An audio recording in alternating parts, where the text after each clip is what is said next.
안녕하세요. 사연에 빠지다의 DJ 민영입니다. 오늘 사연은요, 통쾌하면서도 어딘가 조금은 씁쓸해지는 그런 사연인데요. 여러분들은 어떻게 들으셨는지 댓글로도 남겨주세요. 그럼 오늘의 사연 바로 시작해 볼게요.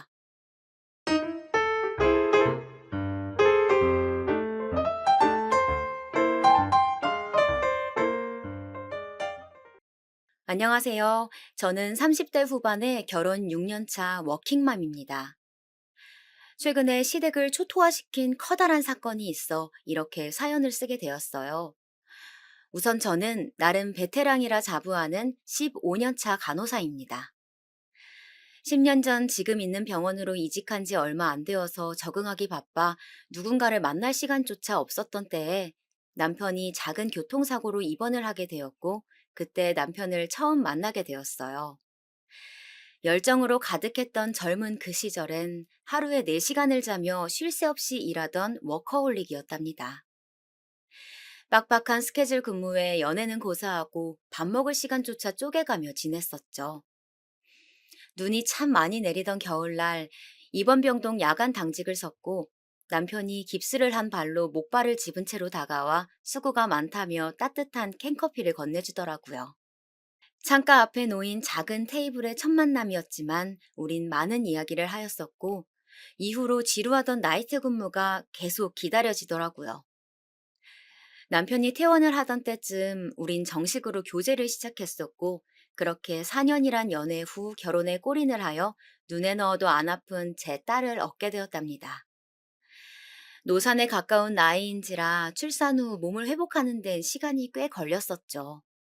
딸아이가 너무나 어려 손이 많이 가지만 워낙 일욕심이 많았던지라 아이가 돌이 지나자마자 복직을 생각했었어요. 그리고 남편에게 제 생각들을 얘기했죠. 그래, 당신이 원하는 대로 하자. 소연이는 베이비시터를 구하거나 엄마나 장모님한테 말씀드려 부탁해보지 뭐. 고마워, 여보. 항상 나를 존중해주는 남편 덕에 어린 딸아이의 걱정도 조금은 사그라드는 듯 했죠. 그렇게 시간이 흘러 딸 서윤이 돌잔치 날이 다가왔어요. 동서, 복직한다며? 어머니한테 얘기 들었어. 서윤이 이제 돌이야. 한참 엄마 손길이 필요한 시기라고. 간호사 일이 뭔 대수라고. 서방님 벌이가 부족한 것도 아니고 도대체 무슨 생각으로 벌써 복직을 한다는 거야? 맞아요, 형님. 아무리 못해도 서윤이 유치원 들어가는 건 보고 복직하셔야 하는 거 아니에요? 형님 없어도 그 병원 잘 돌아갈 거예요. 다시 한번 생각해 보세요. 남편도 시부모님도 다 허락한 복직을 방해하는 자들이 있었어요. 바로 동갑내기 형님과 동서였어요. 이 둘은 대학 시절부터 원래 알고 지냈던 친구 사이였다고 해요. 아주버님과 형님은 10살이라는 나이 차이를 극복하고 만났고, 결혼 후 서방님과 동서를 소개시켜 주어 인연을 맺게 해줬다고 합니다. 현재도 같은 병원에 일하며 돈독한 우정을 보여주고 있어요. 그런 그 둘 사이에 끼기란 여간 어려운 일이 아니었어요. 더군다나 저보다 한참이나 어린데다 제 직업을 은근 무시하는 눈치였거든요. 둘은 의사이긴 하지만 작은 개인 병원 페이닥터로 저처럼 월급을 받는 입장이었어요. 그럼에도 마치 의사와 간호사는 주인과 그 주인을 따르는 하인 마냥 간호사를 하대하는 모습을 종종 보여 눈살을 찌푸린 적이 한두 번이 아니랍니다. 걱정은 감사해요, 형님, 동서도. 하지만 저는 지금도 제가 빠른 복직을 하는 거라 생각하진 않아요. 저야 그 누구보다 서윤이 유치원 가는 모습까지 옆에서 봐주고 싶죠. 하지만 저도 제 일이 있고 어머님, 아버님도 모두 허락한 거예요. 그 부분은 더 이상 언급하지 않았으면 좋겠습니다. 쓸데없는 오지랖에 비꼬는 듯한 둘의 말투까지 조금은 화가 났지만 최대한 참아가며 정중히 말했어요. 그러자 그 둘은 서로 눈빛을 주고받더니 콧방귀를 뀌며 귓속말을 하더라고요. 고작 의사 시다바리 주제에 무슨 대단한 일을 한다고 저러는지. 그러니까 누가 보면 병원장이라도 되는 줄 알겠어. 보이는 행동이 귓속말이지 목소리가 쩌렁쩌렁한 게 거의 다 들으라는 식으로 앞담이었어요. 더 이상 참지 못한 전 한마디 하려고 입을 떼는 순간 시어머니의 등장으로 그조차 할 수 없게 되었죠. 거기서들 뭐 하는 거니? 무슨 일 있는 거야? 시부모님은 아들만 셋인지라 저나 형님 동서를 마치 친딸처럼 예뻐하셨어요. 두 분은 왕년에 몇 개 사놓은 작은 땅들이 재개발로 이어져 지금은 10개가 넘는 건물을 관리하는 졸부시죠. 되게 보통 사람들은 쉽게 큰 돈을 얻게 되면 조금씩 성격이 변하기도 하는데 시부모님은 달랐어요. 매년 어려운 사람들을 위해 기부도 꾸준히 하셨었죠. 어머니, 저쪽에 어머니 좋아하시는 양념게장 있어서 저랑 막내 동서가 좀 챙겨놨어요. 같이 드시러 가요. 맞아요. 큰형님이 보자마자 어머님 드린다고 챙기더라고요. 그리고 여우 같은 형님과 동서는 그런 시부모님에겐 저와는 너무나도 다른 이중적인 면모를 보여주었어요. 한 번은 서윤이가 태어나기 전 만삭의 몸으로 명절을 보낼 때였어요. 하필 형님은 그 명절에 오른손에 붕대를 감고 나타났고 동서는 고열로 인해 몸져 누웠다며 오지도 않았죠. 결국 낑낑대며 혼자 전을 부쳤고 옆에서 가만히 앉아 TV나 보던 형님은 어슬렁어슬렁 부엌으로 와 부쳐진 전을 간을 본다며 맛보더니 어머 동서 동태전은 너무 비리고 동그랑땡은 너무 싱겁다. 깻잎전은 좀 짠 것 같은데. 꼬지전은 또 왜 이렇게 야채들이 제각각이야? 단무지는 길고 버섯은 짧고 먹기 너무 불편한데? 요리 솜씨도 이런데 간호일은 잘하는 거 맞아? 이렇게 말하며 얄밉게 굴었었죠. 다행히 과일을 사놓고 온다며 장을 보고 뒤늦게 나타나신 어머님이 음식 준비를 도와주셨고 어머님 눈치를 보던 형님도 한 손으로 조금씩 음식을 나르며 도와주는 척 하였었죠. 그때를 생각하면 말 한마디 제대로 대받아치지 못했던 제가 너무 후회스러워 아직도 우라통이 치밀어 올라요. 그로부터 며칠이 지나 시아버님의 생신을 앞두고 있었어요. 나가서 외식을 해야 할지 아니면 집에서 간단하게 식사하는 게 나을지 생각하던 찰나 형님에게 전화가 왔어요. 동서, 이번 아버님 생신말인데 그냥 집에서 간단하게 할까 하는데 어때? 네, 좋아요. 그럼 식사 준비는 어떻게 할까요? 나랑 막내 동서가 가서 준비할게. 동서는 육아에 일까지 한다고 바쁠 거 아냐. 정말 그래도 괜찮으시겠어요? 제가 뭐라도 도울게요. 아니야, 괜찮아. 나나 막내 동서가 돌볼 아이가 있는 것도 아니고 병원에 얘기해서 1시간 일찍 퇴근하고 가서 준비하면 돼. 아, 감사해요, 형님.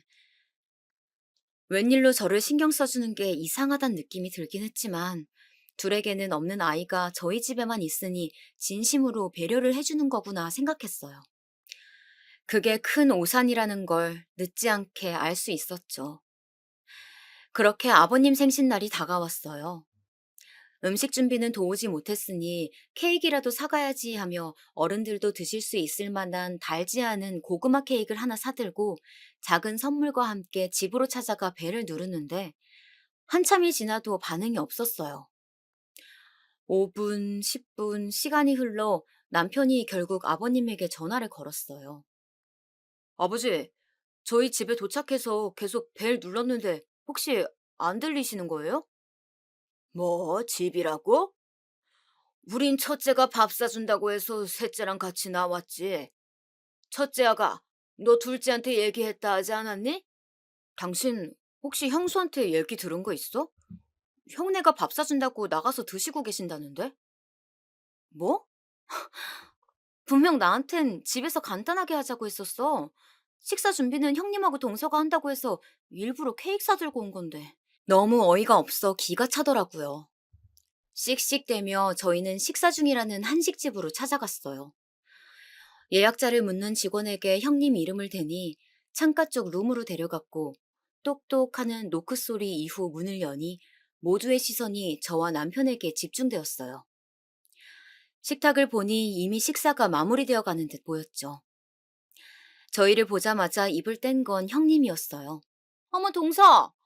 원래는 집에서 하려고 했는데 도저히 나나 막내 동서가 시간을 뺄 수가 없어서 외식으로 바꾸자고 문자 남겼는데 못 받은 거야? 전 그 얘기를 듣자마자 바로 핸드폰을 확인해 보았지만 아무리 찾아봐도 문자 내역엔 형님에게 온 건들은 하나도 없었죠. 전 핸드폰을 들이밀면서 말했어요. 이것 보세요. 아무리 눈 씻고 찾아봐도 형님이 보낸 문자는 없다고요. 육아에 일까지 한다고 정신없어서 삭제한 거 아니야? 난 분명 문자 보냈어. 그럼 어디 문자 내역 보여주세요. 자꾸 문자를 보냈다며 우기는 형님에게 그러면 그 보낸 문자 내역을 보여달라고 하니 조금은 당황한 눈치더라고요. 그러더니 동서와 눈을 주고받더니 자기 핸드폰을 뒤지더라고요. 이걸 어쩌나? 내가 문자 내역이 쌓이는 게 싫어서 바로바로 삭제를 하거든. 정말 보낸 거 맞아. 그때 막내 동서도 옆에 있어서 봤다고. 그치? 맞아요. 저랑 아버님 생신 관련해서 상의하다가 외식으로 결정됐을 때 둘째 형님한테 문자 보낸다고 핸드폰 뒤적이는 걸 봤어요. 두 사람이 짜고 치니 저 한 사람을 바보 만드는 건 한순간이더라고요. 전 억울하고 어이없는 이 상황에 잠시 벙찐 채 있었더니 안절부절하던 어머니께서 입을 떼셨어요. 아이고, 서윤애미야. 나라도 전화를 해줬어야 하는데 미안하다. 어서 앉아라. 둘째도 어서 앉아. 오느라 고생했다. 아니에요, 어머니. 늦어서 저희가 죄송하죠. 아참, 아버님 생신 축하드려요. 이건 별거 아니고 아버님 요즘 무릎 쑤시다고 하셔서 관절약이랑 영양제 드리니 어머님하고 같이 챙겨 드세요. 전 뒤늦게 아차 싶더라고요. 어른들 앞에 계신데 너무 큰 소리를 냈나 싶으면서 아직까지 억울한 이 심정을 풀 수가 없어 마음이 너무 답답하더라고요. 전 가방에 봉투를 꺼내 시부모님께 내밀며 말했어요. 그리고 이건 큰 돈은 아니지만 어머님, 아버님 같이 나가서 맛있는 것도 사 드시고 옷도 사 입으시라고 넣어봤어요. 아이고, 뭐 이런 걸 신경 썼어. 소윤이 챙기기도 바쁠 텐데. 고맙구나. 제 봉투를 받아들며 인자한 웃음을 지으시는 아버님 옆으로 봉투를 빤히 바라보는 동서가 저와 눈이 마주치자 본인도 머쓱했는지 눈을 피하더라고요. 그런 저와 동서를 본 형님이 곧 얄밉게 한마디 거들었죠. 우린 밥 거의 다 먹었는데 어떻게 지금이라도 뭐 좀 시켜줄까? 그 얘기를 듣던 남편이 절 보더니 메뉴판을 건네며 말했어요. 그래, 당신 뭐라도 먹어야지. 아까 바빠서 점심도 못 먹었다며. 어머, 형님, 그 병원은 밥 먹을 시간도 보장이 안 되는 거예요? 역시 대학병원이라고 해서 좋은 건 없네요. 남편의 얘기를 듣자마자 또 이때다 싶었는지 뺀질대는 동서의 입을 한 대 치고 싶었지만 휘어지지 않는 입꼬리를 겨우 올려대며 말했어요. 밥 먹을 시간이야 당연히 보장되는데 내가 속이 안 좋아서 그냥 건너뛴 거야. 제 얘기를 들은 어머님은 걱정되는 말투로 물었어요. 서윤애미, 속은 왜 안 좋은 게야? 잘 챙겨 먹고 다녀야지. 괜찮아요. 별거 아니에요, 어머님. 걱정해 주셔서 감사해요. 그럼 저희 케이크 불까요? 제 말에 남편이 상자에 케이크를 꺼내어 초를 꽂았고 저희 모두 축하 노래를 불렀어요. 수줍게 볼을 밝히던 아버님은 모두들 고맙다며 초를 불었고 저흰 박수를 친 뒤 케이크를 잘라 접시에 옮겼어요. 접시에 옮기는 건 제가 했는데 동서가 재빠르게 옮겨진 두 접시를 낚아채더니 시부모님에게 주면서 비아냥대며 얄미운 아량을 부리더라고요. 어머님, 아버님, 고구마 케이크 먹다 보면 좀 물려서 입맛에 맞을진 모르겠지만 맛있게 드세요.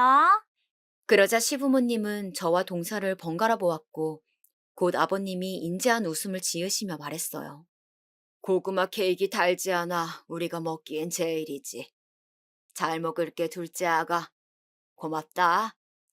나도 고구마 케이크를 제일 좋아한다. 잘 먹을게 아가. 뒤이어 어머님마저 좋게 말씀해 주시니 괜히 저의 어깨가 으쓱해지더라고요. 전 동서를 의기양양한 표정으로 쳐다보았고 동서는 저의 눈빛을 받았는지 저와 눈을 한번 마주치곤 곧바로 눈을 피하더라고요. 이제 와서 생각해보니 시부모님의 따뜻한 배려가 저를 더욱 힘나게 해주었다는 것을 다시 한번 느끼게 되네요.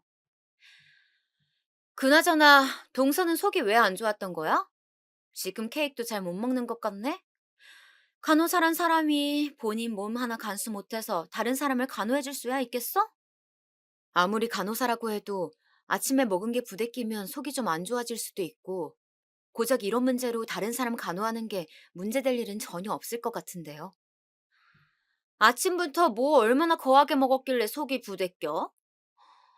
이거 어머님, 아버님 영양제 드릴 게 아니라 동서야말로 유산균 좀 챙겨 먹어야겠네. 서연이 이유식한다고 만든 게 양이 많아서 남은 잔반 좀 같이 먹다 보니 그렇게 됐어요. 유산균은 꾸준히 챙겨 먹고 있고요. 걱정 감사해요, 형님. 제가 조금이라도 어깨 피고 있는 걸 보지 못하는 형님은 아까 전 했던 말들을 괜히 꺼내며 걱정하는 듯 비꼬아가며 묻기 시작했고, 전 질문에 지지 않고 받아치며 마지막 형님이라는 단어에 악센트를 조금 더 세게 말하니 그제서야 형님의 입이 다물어졌어요. 아 참, 그래 서윤이는 어떻게 하고 온 거니? 장모님이 봐주고 계세요. 딸아이 이름을 듣고 아차했는지 뒤이어 묻는 어머님의 질문에 남편이 케이크를 다 먹고 포크를 내려놓으며 대답했어요. 아이고, 사돈이 고생이 많으시네. 다 늙어 어린아이 보기 힘들 텐데. 괜찮아요, 어머님.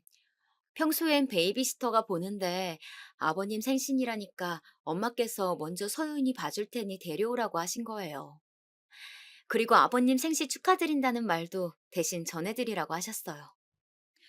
허허, 사돈에게 고맙다고 전해주고 다음엔 우리 집에 서윤이 데리고 오거라. 우리도 봐주마. 네, 그럴게요, 아버님. 호탕하게 웃으며 말하는 아버님에게 방긋 웃으며 대답하였고, 그걸 본 형님이 또 태클을 걸기 시작했어요. 동서, 설마 서윤이를 베이비시터한테 맡기는 거야? 요즘 세상이 어떤 세상인데. 베이비시터가 나쁜 짓이라도 하고 그러면 어떡하려고 그런 대담한 짓을 해? 나라에서 지원해주는 아이 돌봄 서비스로 검열된 시터들만 면접 보고 꼼꼼하게 뽑는 거라 믿을만 해요. 집에 맘카드 설치해서 저랑 서윤 아빠가 종종 보고 있고요. 나라에서 지원해준다고? 그건 서방님 벌이가 좋아서 지원 못 받는 거 아니야? 네. 아무래도 소득 기준은 초과라 비용은 전액 저희가 부담하고 있어요. 뭐, 그렇게도 된다니 다행이네.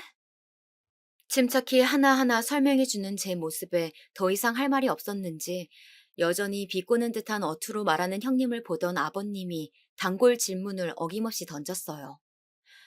첫째 아가, 그래서 너는 언제 손주 소식 들려줄 거니? 셋째도 이제 결혼한 지 4년 넘지 않았어? 에이, 아버지, 요즘 딩크족이라고 아이 없이 사는 부부들 많아요. 아버님의 허를 찌르는 질문에 입맛이 가셨는지 형님은 케이크 조금 남은 접시 위에 탁 소리나게 포크를 내려놓았고 그런 형님 태도에 눈치를 보던 아주버님이 급하게 대답했어요. 요즘 세상이고 뭐고 난 그런 거 모르겠고 아이가 있어야 비로소 가정이 이루어지는 게야. 너희도 너무 늦지 않게 소식 들려주도록 하거라. 이도 참, 밥 맛있게 먹으러 와서 잔소리는 그만합시다.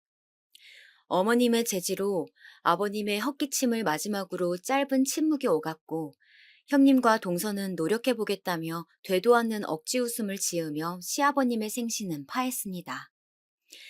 뭐 하나라도 꼬투리 잡으려 안달이 난 형님과 동서를 상대하고 나니 온 진이 다 빠져 몸살이 날 것 같았어요.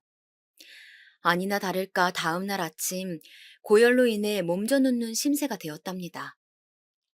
남편에게 얘기를 들은 건지 어머님이 찾아와 병간호를 해주셨어요.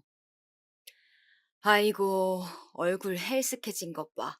어제도 제대로 된 식사 한 번을 못하더니 아주 뼈밖에 없구나. 일단 죽이라도 먹자. 맑은 흰죽을 뜨거울까봐 후 불어가며 떠먹여주시는 어머님에게 전 연신 감사하단 말만 남겼어요. 그렇게 죽을 모두 비우고 얼음이 담긴 주머니를 이마에 올려주신 어머님이 몸이 너무 약해진 것 같다며 아버님께 말해 한약이라도 쥐어주신다는 걸 두 손을 저어가며 괜찮다고 말렸지만 결국 어머님은 아버님에게 전화를 하러 가셨고 그로부터 몇 시간 후 열이 떨어진 것을 본 어머님은 집으로 돌아가셨어요. 그렇게 또 시간이 지나 퇴근 시간쯤 누군가 배를 눌러 어머님이 뭘 두고 가셨나 봤더니 형님과 동서더라고요. 어쩐 일인가 하여 문을 열어주니 팔짱을 낀 채 삐딱한 표정으로 절 보고 있더라고요. 어머, 형님, 동서, 여긴 무슨 일로 오셨어요? 인연 보세? 손님이 왔으면 먼저 안으로 들어오라고 하는 게 예의 아닌가? 순간 전 제가 뭔가 잘못 들은 건가 했어요. 다짜고짜 찾아와 욕짓거리라니. 전 어이가 없었지만 일단은 안으로 들어오라고 하였고 제 말이 끝나기도 전에 제 어깨를 밀치며 안으로 들어오던 둘은 겉옷과 가방을 소파에 벗어던지며 다리를 꼬고 앉아 저를 위아래로 훑어보더라고요. 아프단 사람이 참 멀쩡해 보이네. 이거 꾀병 부린 거 아니야? 좀 누워서 쉬었더니 열이 좀 내려간 거예요. 그나저나 어쩐 일로 오신 거예요? 아버님이 큰형님한테 형님 아프니까 한약 좀 지어서 갖다 바치랍디다. 도대체 아버님하고 어머님을 어떻게 구워 삶았길래 저렇게 형님한테 쩔쩔매는 거예요? 제 물음에 동서가 커다란 등치에 걸맞는 큰 소리로 대답했고, 전 그제서야 이 상황이 조금은 이해가 가더라고요. 분명 엄살 부리면서 불쌍한 척 해댔겠지. 이 여우 같은 년. 우리가 무슨 이 심부름꾼인 줄 아니? 서윤이 방에서 자고 있어요. 목소리 줄이세요. 그리고 전 한약 괜찮다고 극구 사양했고 그걸 형님한테 시킬 거라고는 생각도 못 했다고요. 그러니 여운이 뭐니 전 그런 욕 들을 이유 없습니다. 용건 끝나셨으면 나가주세요. 앙칼진 형님의 목소리가 거실에 쩌렁쩌렁 울렸고 전 행여나 자고 있는 서윤이가 깰까 최대한 침착하게 말하며 그 둘에게 나가달란 제스처를 취했어요. 그랬더니 갑자기 벌떡 일어난 형님이 제 머리채를 잡는 거예요. 인연이 끝까지 싸가지 없게 어디 형님한테 나가라 마라 명령이야! 왜 이러세요? 이거 놓으세요. 다짜고짜 잡힌 머리채에 내려간 열이 다시 오르는 것 같더라고요. 전 겨우 손을 뿌리쳤고 옆에선 동서는 말리기는커녕 옷과 가방을 챙겨 형님에게 건네주더라고요. 너 명심해. 네가 어떻게든 두 분 꼬셔서 조금이라도 니네 목 더 챙기고 싶은가 본데 어림없어. 장남은 내 남편이고 한 번만 더 어머님 아버님한테 꼬리치는 여우짓 하면 그땐 이 정도 머리끄댕이로 안 끝날 줄 알아? 끝까지 소리를 고래고래 지르던 형님은 동서가 주는 겉옷을 챙겨 입으며 집을 나갔고 그제서야 전 서러움에 복받쳐 눈물이 나더라고요. 제가 울기 시작하니 아까 큰 소리로 떠들던 형님과 동서의 모습에도 깨지 않던 서윤이가 덩달아 울며 깼어요. 뒤늦게 약봉지를 사들고 돌아온 남편이 울고 있는 저와 서윤이의 총체적 난국인 모습을 보더니 놀라 헐레벌떡 왜 우냐고 많이 아프냐고 제 이마를 짚어주었고 전 일단 서윤이부터 달래어달라고 말한 뒤 호흡을 가다듬으며 진정을 가했죠. 그렇게 제 울음이 그칠 때쯤 서윤이도 다시 잠들었는지 조용해졌어요. 그리곤 남편이 다시 거실로 나와 약과 물이 담긴 컵을 가져다 주며 자초지종을 물었고 전 아까 있던 일들을 모두 설명했죠. 그랬더니 흥분한 남편이 당장 형에게 전화하겠다며 날뛰었지만 더 이상의 소란을 일으키고 싶지 않았던 전 겨우 말렸고 또다시 오른 열 때문에 침대에 다시 누워있을 수밖에 없었죠. 저를 보살펴주던 남편은 옆에서 아버님에게 스피커폰으로 전화를 걸었고 왜 형님에게 그런 부탁을 하셨는지 알 수 있었죠. 어제 아버님 생신 때 형님은 자기 친한 친구가 한의사라며 한약을 지어 갖다 주었고 그 얘기를 들었던 아버님은 형님의 친구가 한의사라고 하니 제 한약도 형님에게 부탁을 했던 것이었죠. 아버님은 그건 왜 묻는지 물어보셨지만 전 아무 말도 말라는 듯 남편에게 입에 검지를 갖다 대며 고개를 가로지었어요. 아버님의 부탁으로 인한 오해가 이런 갈등을 빚었다는 것에 괜히 본인 탓이라 자책하실까 우려가 있었죠. 남편은 별것 아니니 쉬쉬라며 전화를 끊었고 또 그런 일이 있으면 바로 자기한테 전화를 하라며 으름장을 놓더라고요. 일단은 알겠다며 남편을 진정시켰고 그로부터 일주일 뒤 형님에게 전화가 오더라고요. 별로 듣고 싶지 않은 목소리라 전화를 받지 말까 고민도 했지만 어찌됐건 가족이고 언젠간 마주칠 사이니 전화를 받았어요.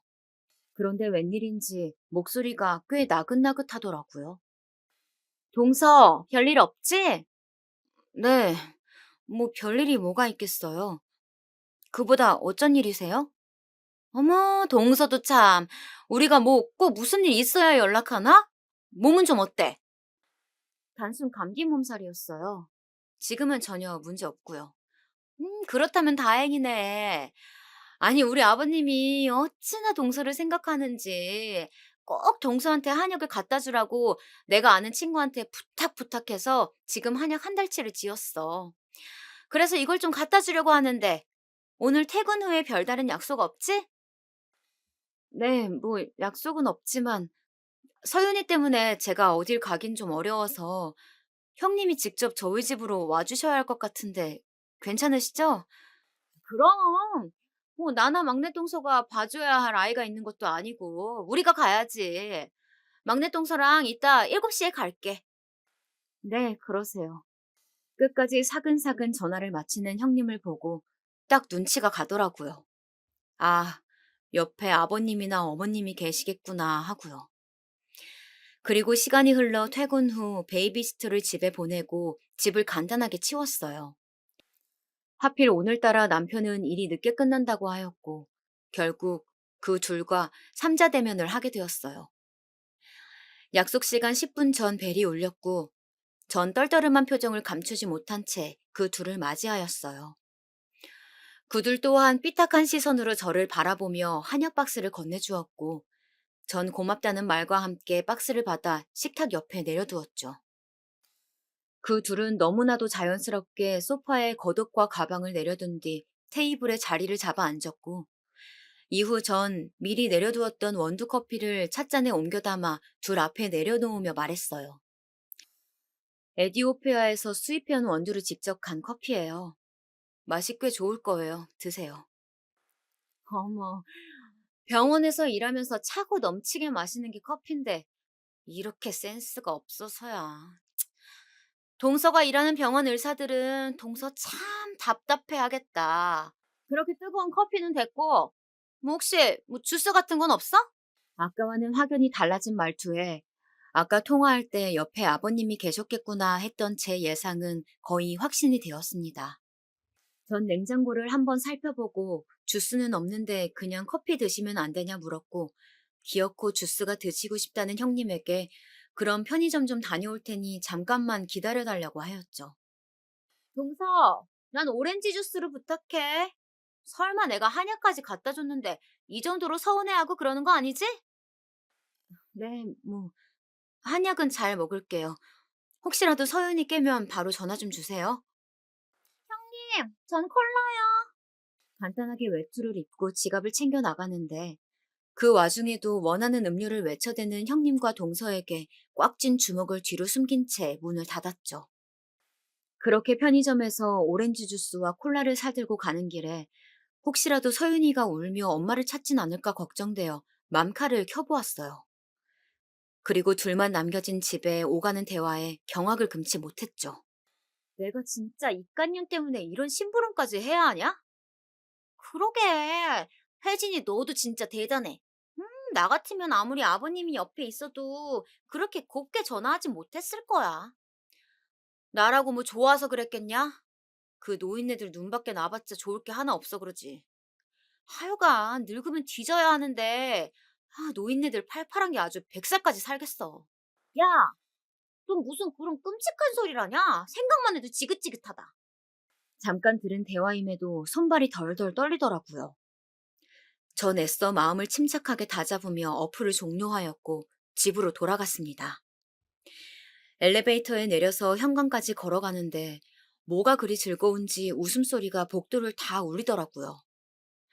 비밀번호를 누르고 집으로 들어서자 둘은 언제 그랬냐는 듯 하던 대화들을 멈추고 웃음기 사라진 얼굴로 절 바라보며 말했어요.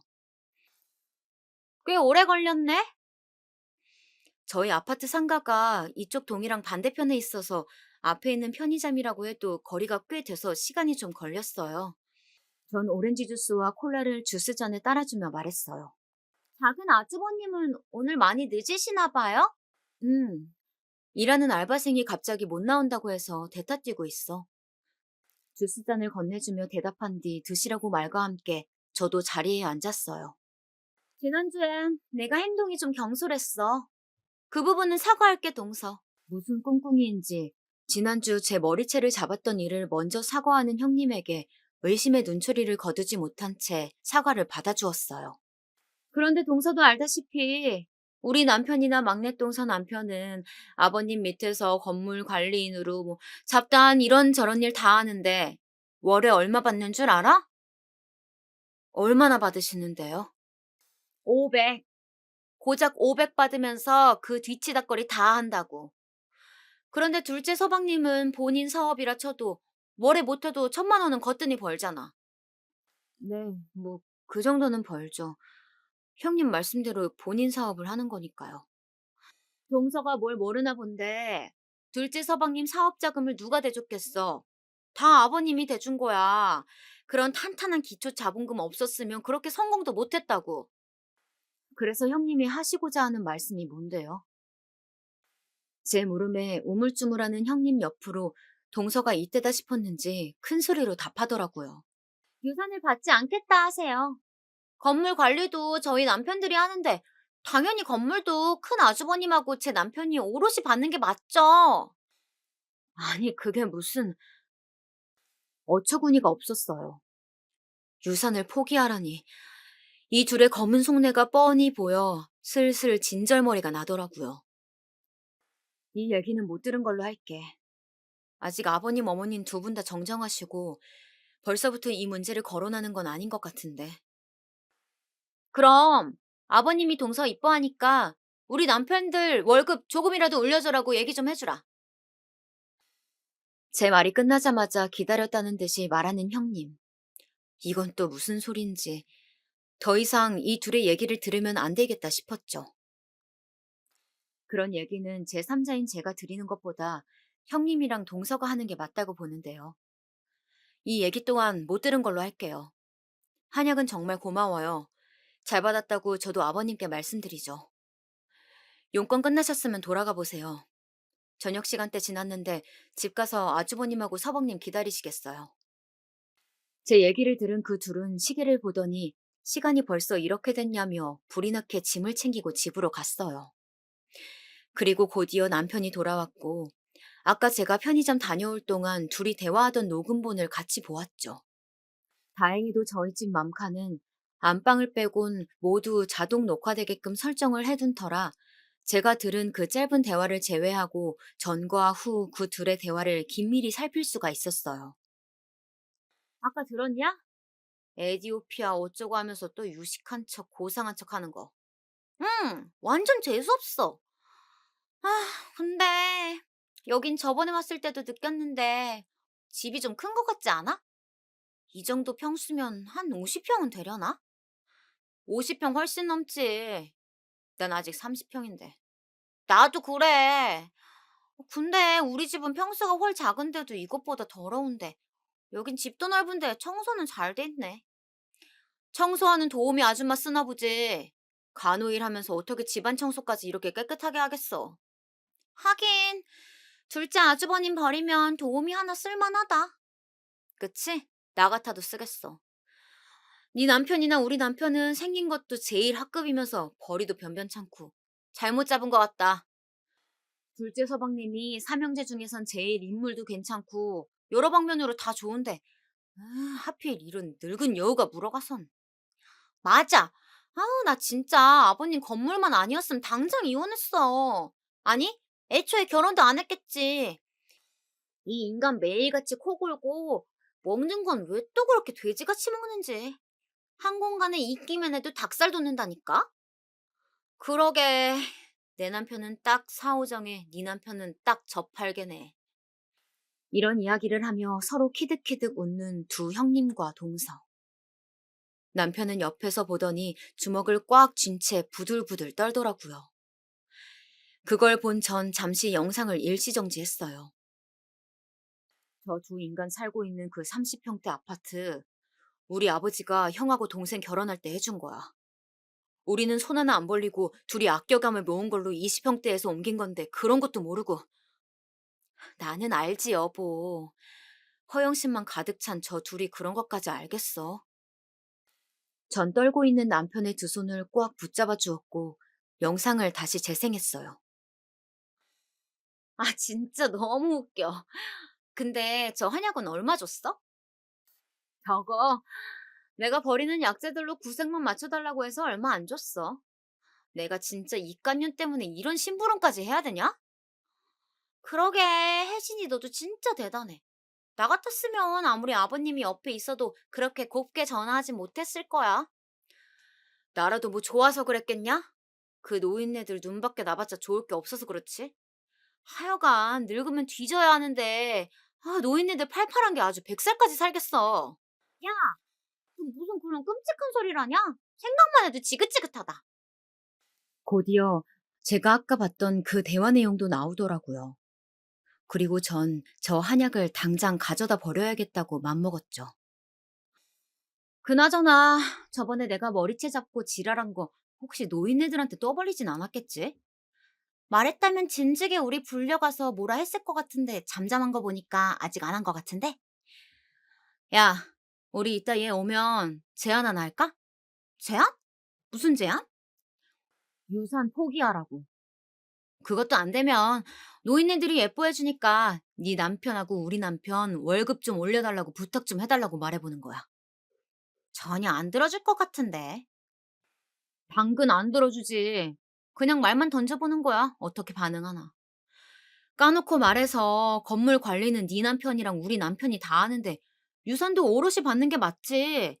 둘 월급이라고 해봤자 서방님 한 달에 버는 것보다 한참 모자라는데. 그것도 맞지.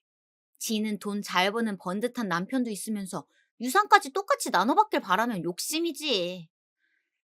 고작 간호사인 주제에 의사인 우리 둘 앞에서 유식한 척 해대고 그깟 애 좀 있다고 유난해. 아휴. 그리고 노인네들 지금 시대가 어떤 시대인데 자꾸 애 타령하냐? 맞아. 진짜 그놈의 손주 타령 아주 지겨워 죽겠어. 지금 남편인지 돼지인지 모르는 이작자랑 같이 있기도 싫어서 각방 쓰는 마당에 손주는 무슨. 너네 아직도 각방 써? 음, 그러고 보니까 각방 쓴 지도 벌써 2년 다 돼가네. 막내 서방님은 가만히 있어? 최근까지만 해도 애교 부리면서 달라붙는데 피곤하다며 떼어놓고 있지. 이 집도 거의 1년째야. 너흰 뭐 그냥 거의 쇼윈도 부부네. 이제는 형님이라고 부르기 싫어진 이 여자의 마지막 말에 둘은 서로 뭐가 그리 즐거운지 하하호호 웃어대다가 곧 제가 등장하였고 비밀번호 눌리는 소리에 웃음기 싹 거친 얼굴로 저에게 했던 말 그대로 꽤 오래 걸렸네 하는 형님의 말을 뒤로 전 아는 내용이기에 욕실로 들어갔습니다. 씻고 나오니 허탈한 표정으로 가만히 핸드폰만 바라보던 남편은 곧 여자 볼 줄 모르는 바보 같은 형과 동생 때문에 제가 고생이라며 저한테 미안하다고 하더라고요. 저는 괜찮다며 남편을 토닥여 주었고 당장 시부모님께 이 영상을 보여주러 가겠다는 걸 조금만 참았다가 다음에 기회를 보고 다 같이 있을 때 말하자며 남편을 설득했어요. 물론 이 녹화 영상은 저장해 두었고 때가 되면 꼭 밝히리라 다짐하며 꽤 고단했던 하루를 마무리했어요. 그렇게 또 육아와 병원 일에 바쁜 나날들을 지내며 대학 동기들 모임이 있어 반가운 친구들을 오랜만에 만났어요. 맞다. 유진이 너 이번에 병원 옮겼다고 하지 않았어? 그중에서 제일 친하게 지냈던 유진이의 안부를 물었죠. 그러다 뜻밖의 소식을 들었어요. 음, 땡땡 피부과라고 역 바로 앞에 있는 곳이라 교통이 편하더라고. 어, 땡땡 피부과? 거기 우리 형님하고 동서가 페이닥터로 있는 곳인데? 알고 보니 유진이가 이직한 병원은 형님과 동서가 같이 일하는 피부과였더라고요. 뭐? 그럼 혹시 김혜진이랑 이정은 맞아? 맞아. 어떻게 얘기 듣자마자 바로 안 해? 그 둘 형님 동서 사이로 친한 거 병원 사람들 다 알거든. 그리고 여기 부원장은 고작 그렇게 둘뿐이야. 여기 병원도 위치가 좋아서 장사가 잘 되는 거지. 실력은 새 원장들 다 영꽝이야. 그나저나 그 두 부원장이 너네 시댁 식구라니 대박이다.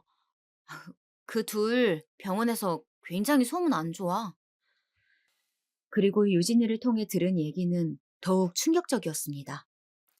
간호사들한테 지들 스타킹 심부름은 기본이고 여기 건물주가 자기 시부모라면서 곧 자기들이 여기 병원도 인수할 거라면서 벌써부터 큰 소리치고 다니고 더 대박인 건 여기 병원 대표 원장이랑 네 형님이라는 김 부원장이랑 서로 불륜 저지르는 걸 목격한 사람이 한 줄이 아니라는 거야. 최근에는 둘이 무슨 거래처 접대한다면서 영수증 끊어온 것 중에 모텔도 있더라니까. 그리고 네 동서라는 이 부원장은 허구한 날 밥 먹을 때마다 지 남편을 그렇게 욕을 하며 툴툴댄다. 뭐? 좀 더 자세히 말해줄 수 있어? 내가 이 병원에 이직한 지 얼마 안 돼서 회식을 했어. 뭐 환영의 명목으로 시작한 회식이었는데 그 회식 자리에서 네 동서란 사람은 그때도 어김없이 자기 남편을 그렇게 흉보더라고. 그리고 네 형수는 그날 대표원장 옆자리에 앉아 있었거든? 내가 젓가락 떨어뜨려서 줍는다고 식탁 밑으로 들어가니까 서로 손을 잡고 있더라고. 그때 소문이 사실이란 걸 확신했지. 유진아, 혹시 그걸 증명할 수 있을 만한 걸 내가 받아볼 수 있을까? 이런 중요한 내용을 나만 알기도 뭐하고, 그렇다고 증거 없이 말하긴 리스크가 너무 커서 그런데 부탁 좀 해도 될까? 두 손 꼭 잡고 부탁하는 제 모습을 본 유진이는 흔쾌히 부탁을 들어주기로 하였고, 이 엄청난 내용을 전 집에 가자마자 남편에게 얘기했습니다.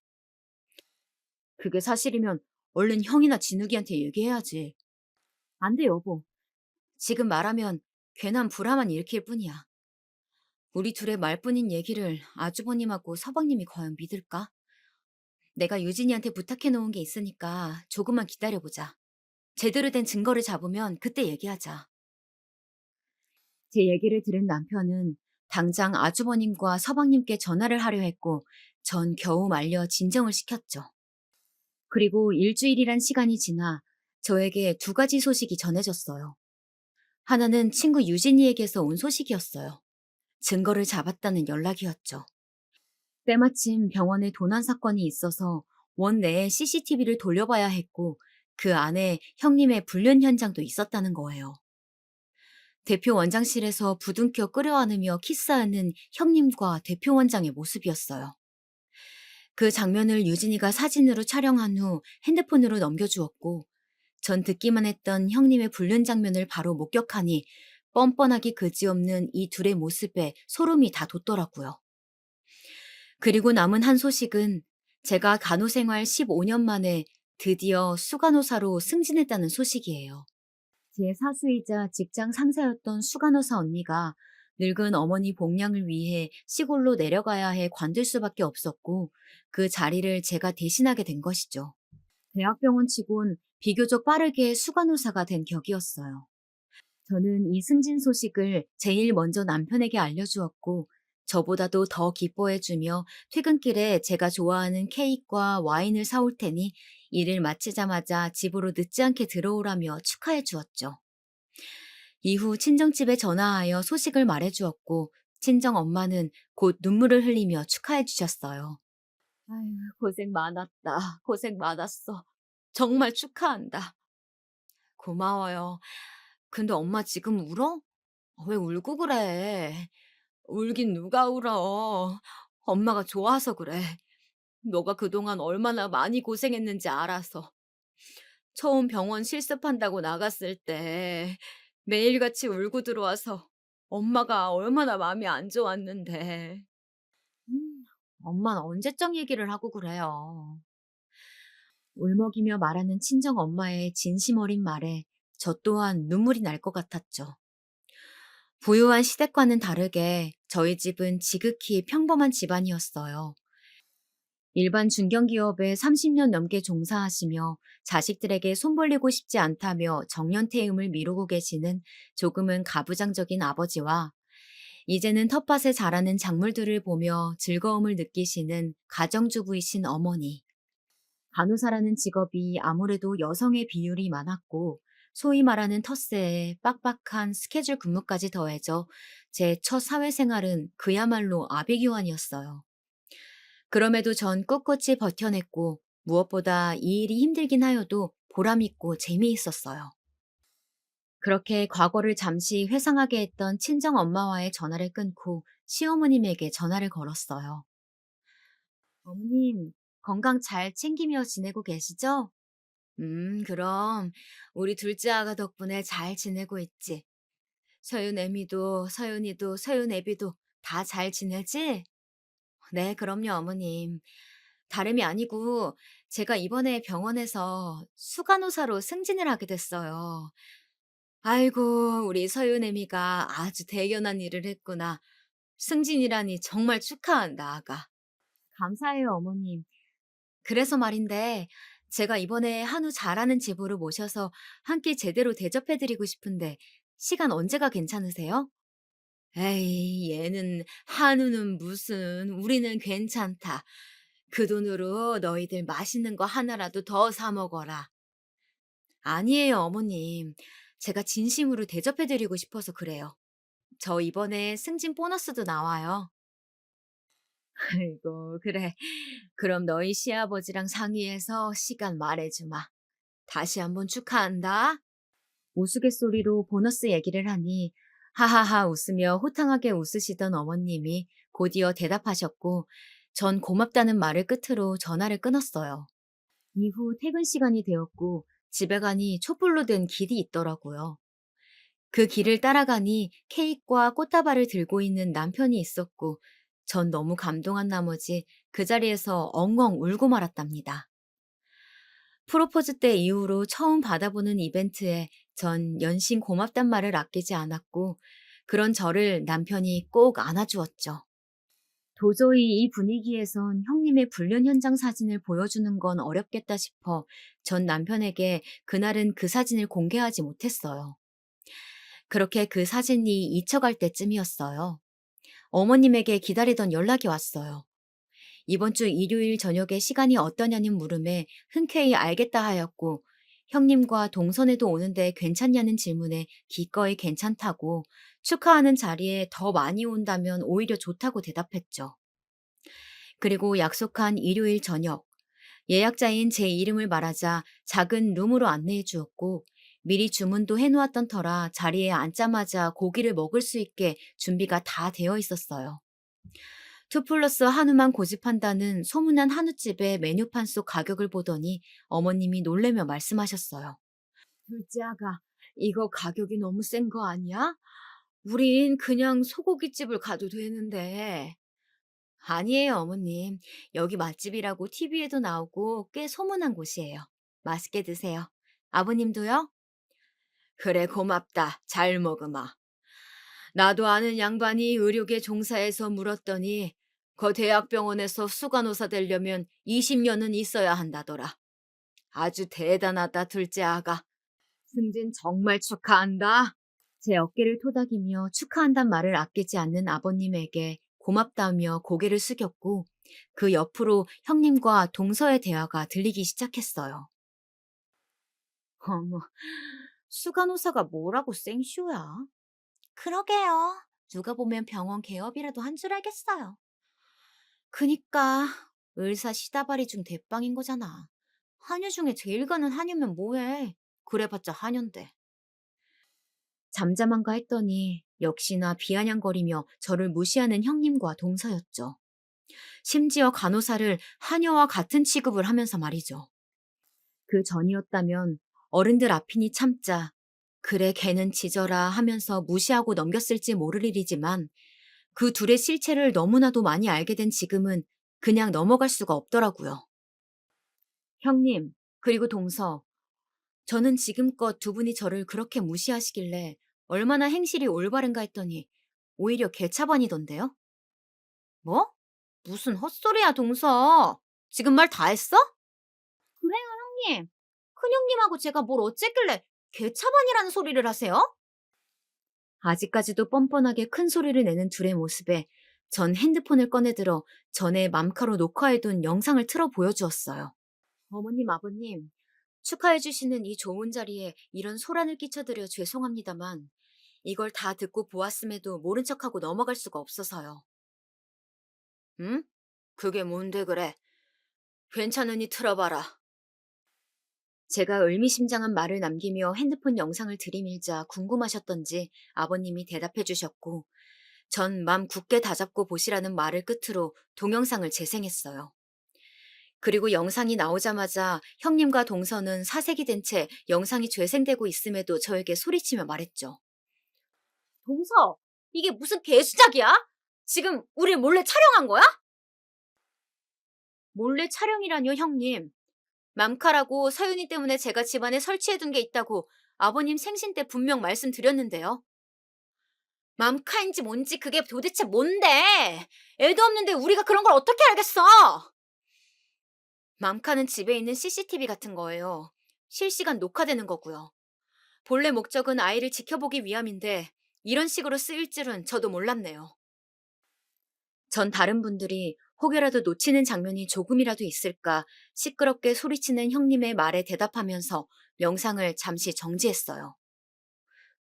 당신 조용히 못해? 재수씨, 어서 영상 마저 틀어보세요.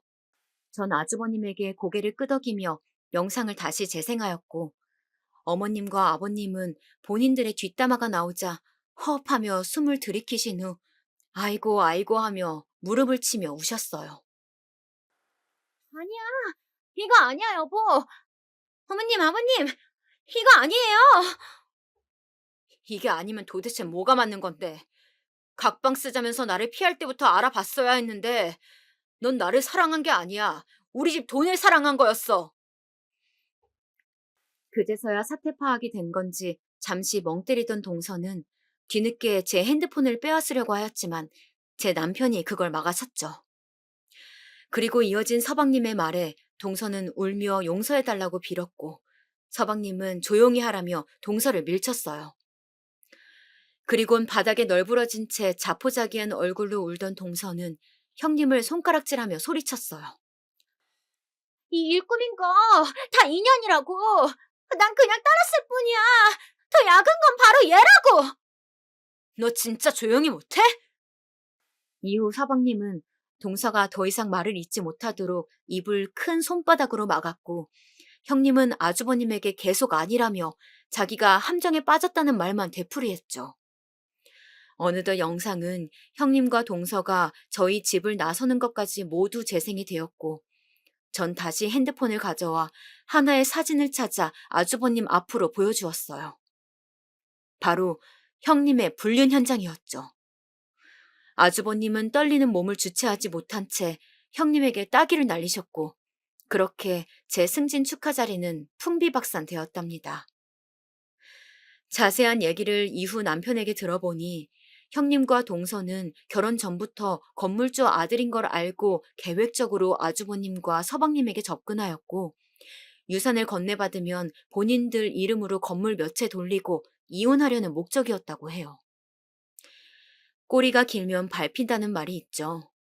형님과 동서의 선 넘은 욕심과 허영심은 본인들을 파멸의 길로 인도하는 헛된 것들이었죠. 그 이후로 형님과 동서는 위자료와 재산 분할 하나 없이 이혼당했다고 합니다.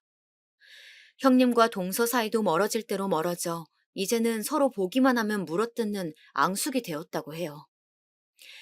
그리고 불륜남녀로 소문나버린 대표 원장과 형님은 의사협회에서도 왕따를 당했고 병원도 문을 닫았다고 합니다. 그리고 전 이 소식을 들려준 유진이에게 전화를 걸었어요. 유진아, 나 때문에 실업자 돼서 어떡해? 미안하고 고맙네. 괜찮아. 그런 불륜이 난무하는 더러운 병원에선 나도 일하고 싶지 않았어. 그리고 나도 이참에 좀 쉬면서 애들 좀 보려고. 워킹맘 이거 여간 힘든 게 아니잖냐. 유진이의 마지막 말이 와닿더라고요. 대한민국에서 워킹맘으로 살아간다는 건 아직까지 꽤 힘든 일인 것 같습니다. 회사 눈치 보랴, 아이 눈치 보랴, 집안일 하랴. 이런 힘든 환경 속에서도 아이를 위해, 가정을 위해 일하시는 이 시대의 대한민국 워킹맘들 모두 힘내시고요. 이후로 저에겐 시댁에 스트레스 주던 둘이 사라져서인지 곧 평화가 찾아왔어요. 모든 일이 밝혀지던 그 일이 있고 이후 며칠이 지나 둘째 임신 소식을 들었고, 이 소식은 모두에게 지금까지 일들을 씻어줄 만한 힘을 가져다 주었답니다. 남편은 물론이고 시어머님은 그런 저를 얼싸안은 채 고맙다고 오셨고, 시아버님도 저의 어깨를 두드리며 둘째 아가가 우리 집의 복덩이라며 축하한다고 고맙다고 말을 아끼지 않으셨어요. 혹시라도 이 일로 저를 원망하진 않을까 걱정도 되었던 아주버님과 서방님은 되려 저에게 그런 사기 결혼을 더 늦지 않게 멈출 수 있도록 도와주어서 고맙다 하셨고, 저도 괜한 걱정을 하였다는 걸 뒤늦게 깨달았답니다. 그렇게 시댁도 조금씩 웃음을 되찾아갔답니다. 그럼 지금까지 저의 긴 얘기를 들어주셔서 감사합니다.